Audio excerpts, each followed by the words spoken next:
is the Celebrity Afterlife Report podcast.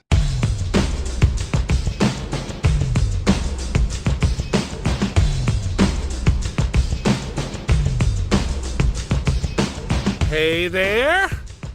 Thanks for taking the time to listen to the Celebrity Afterlife Report, the only show on the internet that gives you the up-to-the-minute gossip about all your favorite deceased celebs.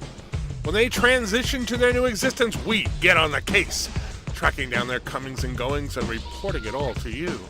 I'm your host, the Celebrity Medium, welcoming you to this week's little online get-together.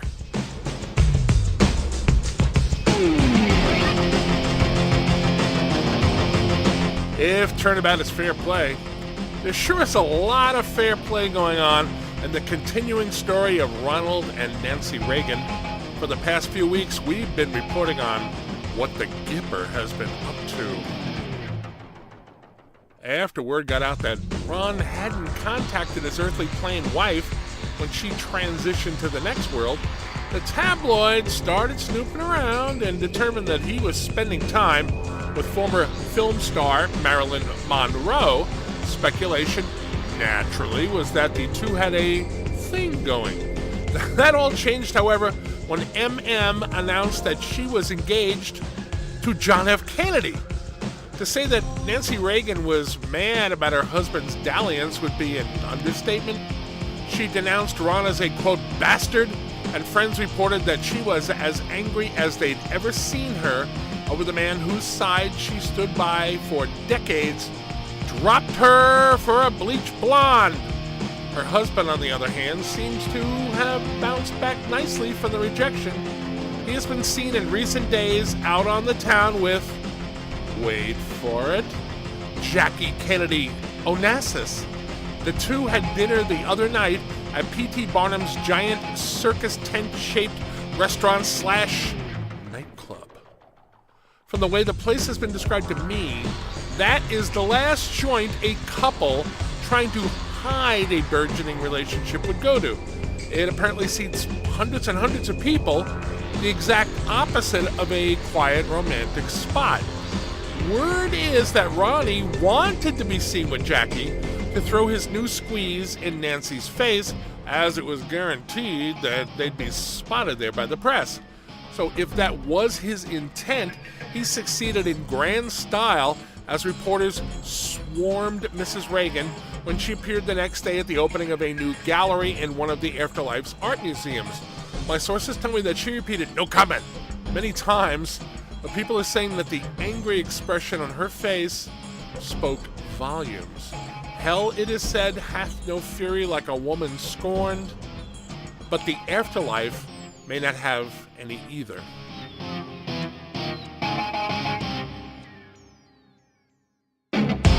Drip artist Jackson Pollock has been found guilty, at least in the court of next world public opinion, of electrocuting David Bowie during his recent concert in iVironment. According to my sources, at least 7 people now say that they saw a man matching Pollock's description either entering or leaving the area near the rain system control room in the attraction during Bowie's performance of Genie. The falling rain caused a short in the band's equipment that sent a shock through the mic stand Bowie was holding, sending him crashing to the stage floor, ending the show abruptly. For his part, Pollock hasn't addressed the accusations, having apparently made himself scarce since the incident. Because of the eyewitnesses and the fact that he has had a long-standing grudge against iVironment, a recent poll of public opinion said that 68% of people familiar with the accusation believe that Pollock is the culprit. Over the weekend, the infamous giant mural of nude women Pollock painted that hung on iVironment's wall behind the stage was taken down. I'm told that a crowd that had gathered to watch the unhanging of the artwork cheered and applauded as the immense painting was lowered to the ground. Word is that several news organizations are actively trying to locate the artist to get his side of the story, so far to no avail.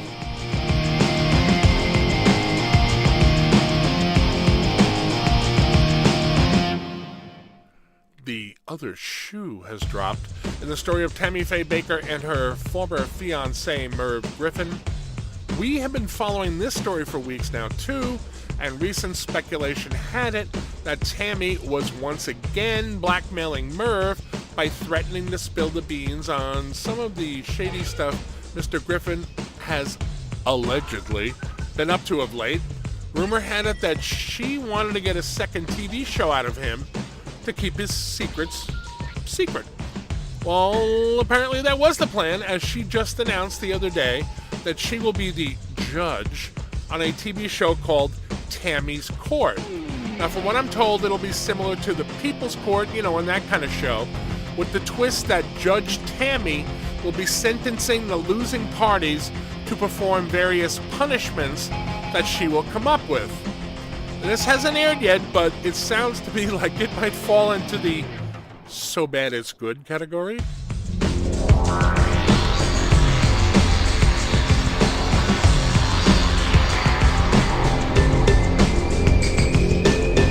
Lastly, John Belushi, an original cast member of Saturday Night Live, has apparently given up on his dream of making a movie star out of his 10-year-old adopted Korean son, Kim.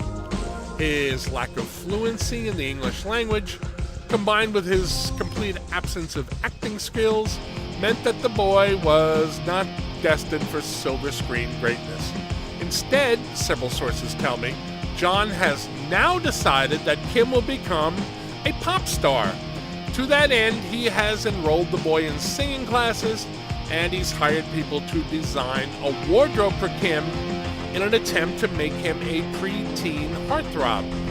People who have seen the boy in rehearsal say he seems not to be terribly interested in the new career his father has chosen for him, but that apparently is not deterring John from trying to make his son the Afterlife's answer to Justin Bieber.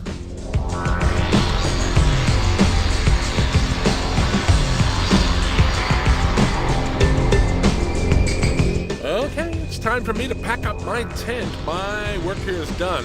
I'll be back next week with more up-to-the-minute gossip about all your favorite deceased celebs.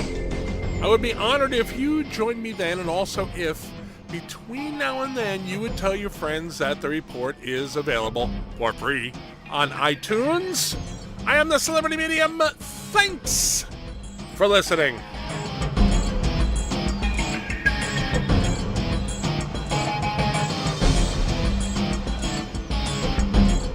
You've been listening to the Celebrity Afterlife Report podcast. To ask a question about your favorite deceased celebrity, call 818-3-MY-DREAM. 818-3-MY-DREAM. 818-369-3732.